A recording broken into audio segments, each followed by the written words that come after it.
Hello, I don't know why I'm talking quietly. It's Jane here, and I'm back up at the plot, as you can see. And the weather, there's the rooks, the weather has just turned beautifully mild, which makes it feel like, you know what, we're actually so near spring we can almost touch it. But what that means is, I'm sorry, it's beautiful. It's really, really peaceful today. It means I'm probably going to be talking really quietly for a change. I don't know if you can hear the birds, but anyway, we'll pick some of that up as we go around. But what that means is spring is almost there. So yeah, time to get stuff done that we've been thinking about and not really doing much about over the last few months. So today, one of my first little projects with regard to getting all of our fruit sorted out is to use some scratty old baskets, and in them I'm going to put some scratty old things from down here, because in the summer I want to be able to pick strawberries early for an early crop inside the polytunnel. So first thing I'm going to do is show you what I've got and what I'm going to be transplanting. Okay. Okay, so if I just show you what's actually in here, which I know doesn't look like a lot, apart from obviously your compulsory dandelion and, you know, odd bit of chilli. Look, you see, I've thrown those chilies in there. For some reason, they're full of seeds. They'll probably come again, you know. But this is where we put all the strawberry runners last year. So you could say that last year was their first year and this year is their second year. Now, if you don't know, and you probably do, strawberries produce their best crops in their second and third years when they're slightly established. So this is the perfect time for getting these crops, or getting some of these strawberry plants out and planted up into the hanging baskets before they start putting on too much growth. Actually, you know what? The perfect time is just after they've flowered in the autumn. But I didn't do it. And now I want to have this bed clear, because this is going to be my dahlia, etc. bed. So I don't know if you can pick up on the camera, I've got my tayberry and blackberry here as well, so they'll be coming out a bit later on. But yeah, this is something I can make a move on now, and I'll show you why. Okay, let's have a little rummage through. Oh, it's a good old tangle here. Let me see, here's one. Okay, I don't know if you can see the central crown there, but what you have got here, if I pull this, if we move all the dead leaves out the way, look, can you see that? That's a little plant. There we are, there's another one. A nice little runner. And what the strawberries do each year, they send out these runners to make new plants. So once you've actually got your first set of strawberry plants, if you pop that up or plant that in the ground somewhere now, that will provide you with a nice first year plant. So it was a runner last year, first year this year. But that's not what I'm interested in. What I want is, these were runners like that last year, and now, oh, where's my fork? I'll have to use this one. These will be second year plants this year, and that's what I want. I want to try and guarantee a half decent crop, because like I say, we've got plenty to be getting on with, and I'm not having to save every single runner. So I'm getting my hand right under there. See my fingers coming up the other side? Just got my hand right under the plant. Oh, look at this. I think some of these I think some of these runners have obviously rooted. See, so I'm pulling those up. I'm quite harshly pulling those off. But look, that now is, well, actually, that's 1, 2, 3 separate plants there, so that's quite a winner. But now, again, I'll tidy that up when I go on to the next stage, but that will go straight to my pot of water and wait for the next one.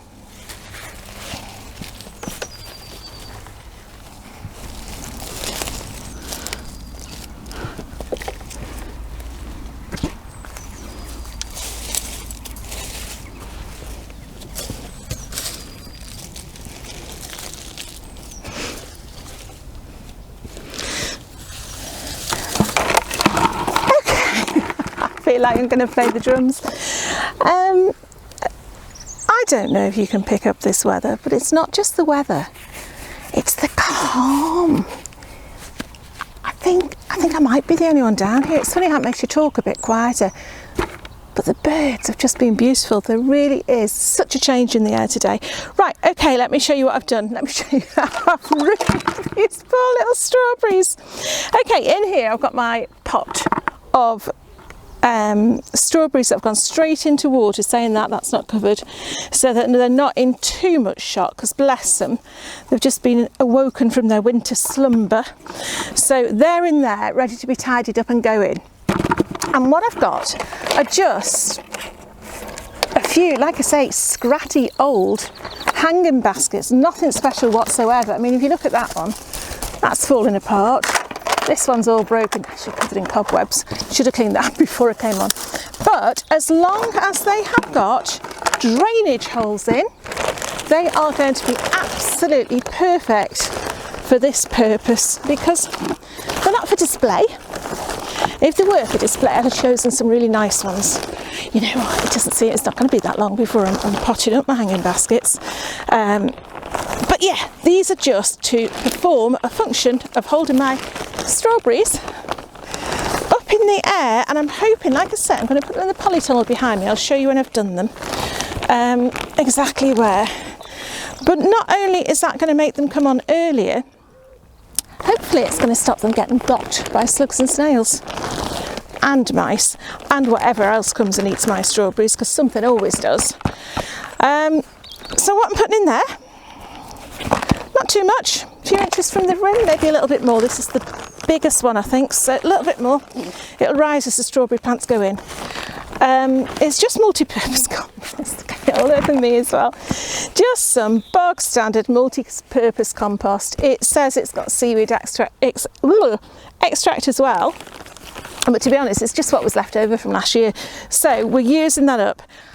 I haven't actually bought any compost yet this year. We try not to buy too much. We try only to use compost for excuse me, for potting on and for starting seeds off, but I think we are going to have to invest in some this year. So let me know, what's your favourite compost? What does well for you? Do you use peat paste? Do you avoid peat paste? What's best? Right, this is nice and comfortable. Okay, let's pick out a strawberry. I'm aiming to get 3 in each one. Okay, so 3 strawberry plants in each one, which will look like nothing at the moment, but by the time they've thickened up, by this time it's strawberry season, which is what, June. It's funny last year because strawberries are always synonymous in the UK with Wimbledon, and of course we didn't have Wimbledon last year. So hopefully, let's fingers crossed that by the time these are fruiting, we are going to have some chance of having Wimbledon. I think we will. I'm feeling positive. But what I'm doing here, I'm just taking off the old dead stems, and the only reason is, I mean, I've left them on all winter. I've said to you before, I'm not a tidy gardener, in that I don't like my garden to be tidied up. I like to leave cover for the critters, but I need the good critters. So look, there we have, I'm saying, a nicely developed root system, nice roots there, nice crown on the top of the strawberry, and all I'm going to do, make a little hole and pop it in, press it down. One strawberry done. Grow, strawberry, grow. Okay.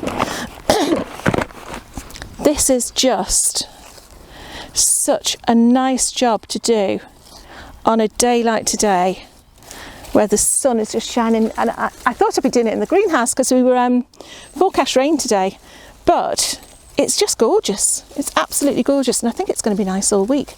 So I'm going to be up here quite a lot trying to get this fruit moved. Where have I put my scissors now? Where are they? Can you see them? There they are. Okay, and as ever, these are just going to land where they land, and we'll get swept up afterwards, but just taking the dead off there.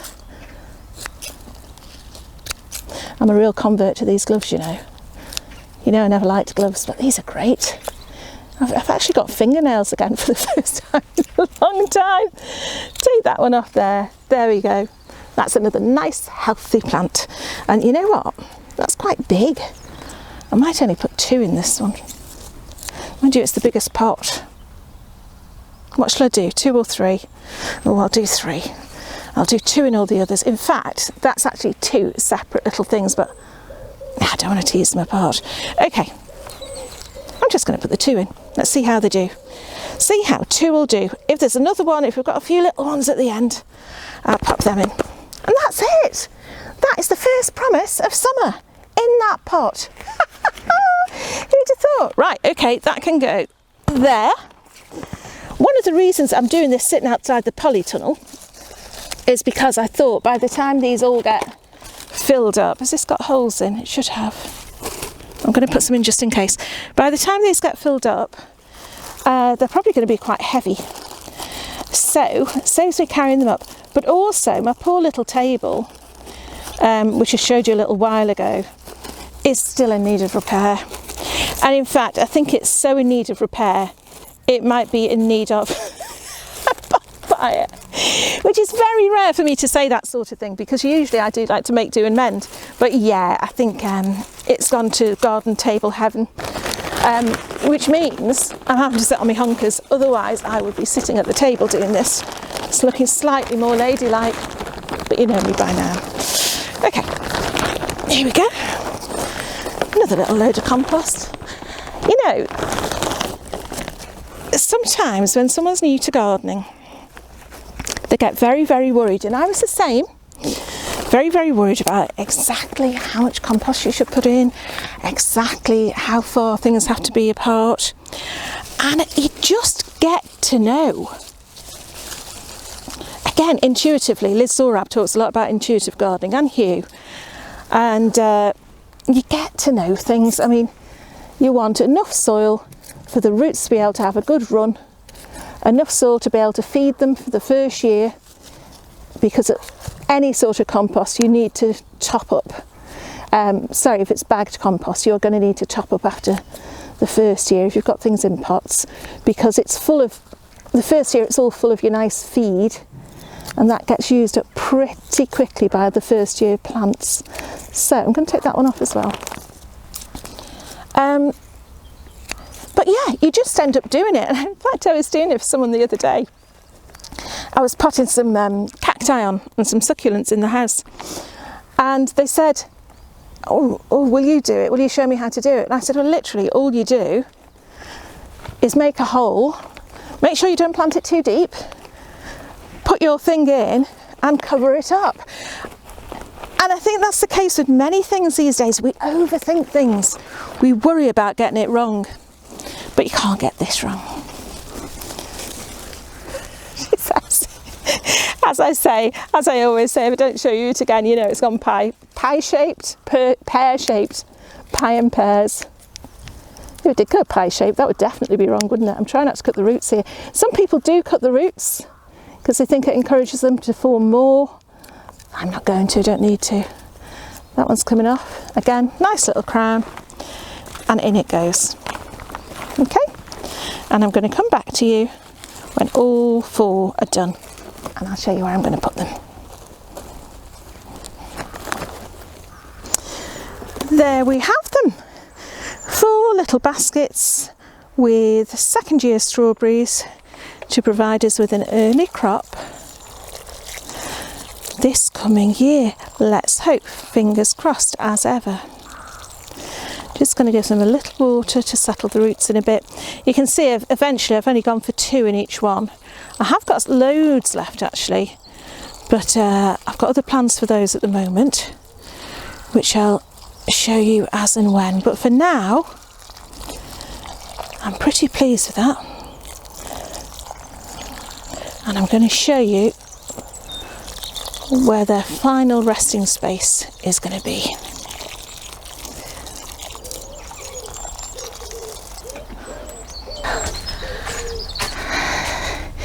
Okay, here we are. It's so warm in here. Let's just have a little looky. It is 65 degrees degrees Fahrenheit, it is 20 degrees, 21 degrees centigrade. How good is that? But yeah, what I just want to say very quickly, if you excuse me pulling my pants up because the battery keeps falling out.